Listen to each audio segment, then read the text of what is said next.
وصلت لشتايم واتهامات بأرقام بالملايين. خناقة جديدة بين علاء مبارك ومصطفى بكري.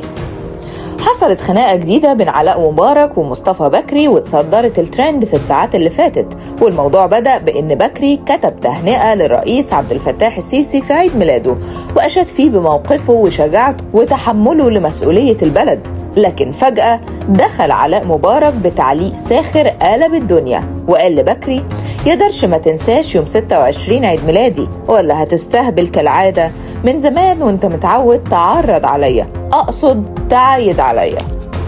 الرد ده استفز بكري جدا، فنزل منشور ناري ووصف فيه علاء بالمراهق السياسي، وقال انه كتير بيلقح عليه وانه كان فاكر انه هيهدى، لكن طلع رهانه خسران. مش بس كده، زود بكري الموضوع وقال لعلاء: لو عايز تعمل موقف وطني بجد، حول ال 430 مليون دولار اللي في سويسرا باسمك واسم جمال لوديعة في البنك المركزي وتاخد فايدتها. والناس اتقسمت اتنين، جزء شايفها هزار تقيل وجزء شايف ان الخناقة سياسية من العيار التقيل.